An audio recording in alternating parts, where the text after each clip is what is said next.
কাছের মানুষ যখন চিরতরে চলে যায়, তখন আমাদের অস্তিত্বে একটা বড় ধরনের নাড়া দেয়।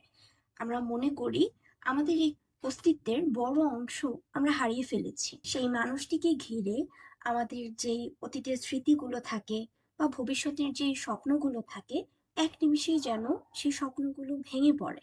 আমি ফারাহ তাবাসসুম শাম্মা, কাজ করছি রিল্যাক্সিতে অ্যাসিস্ট্যান্ট ক্লিনিক্যাল সাইকোলজিস্ট হিসেবে। আমি আজকে কথা বলবো আমাদের জীবনের একটি অবধারিত বিষয়, মৃত্যু নিয়ে, যেটা আমরা সবাই কম বেশি জানি, তবে হয়তো প্রস্তুত থাকি অথবা প্রস্তুত থাকি না। সবাই বলে সবকিছু ঠিক হয়ে যাবে, কিন্তু আসলে কি সবকিছু ঠিক হয়ে যায়? নাকি সময়ের সাথে সাথে আমরা আমাদের ব্যথাগুলোকে জীবনের অংশ হিসেবে নিয়ে নিই? আমরা আমাদের এই শূন্যতার সাথে বন্ধুত্ব করার চেষ্টা করি, মানিয়ে নেওয়ার চেষ্টা করি। প্রিয়জন হারানোর সাথে সাথে আমরা যে সবচেয়ে বড় ধাক্কাটা খাই, সেটা হচ্ছে ওই প্রিয়জনের সাথে মিশে থাকা আমার মানসিক নিরাপত্তা।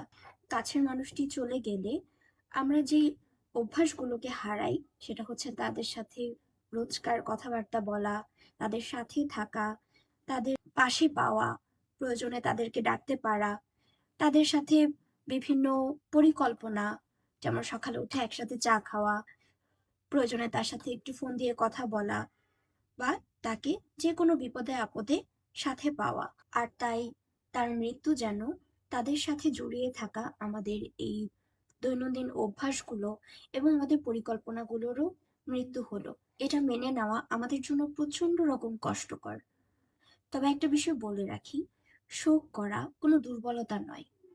আমরা তাদেরকে ভালোবাসি বলেই আমাদের প্রচন্ড কষ্ট হয়। তাই এই কষ্টকর পরিস্থিতির সাথে মানিয়ে নিতে কান্না করা, ওই ব্যক্তিটার সম্পর্কে আত্মীয় স্বজন, আমার কাছের অন্যান্য মানুষের সাথে কথা বলা কোনো লজ্জাকর বিষয় না, বরং এটা আমাকে মানসিকভাবে শান্ত হতে, স্থির হতে দারুণভাবে কাজ করে। রিল্যাক্সিতে সেশন বুক করতে ভিজিট করুন session.relaxy.com.bd তে। ঘরে বসে সুবিধামতো সময়ে কাউন্সেলিং সেশন নিতে আজই ভিজিট করুন রিল্যাক্সি ওয়েবসাইট।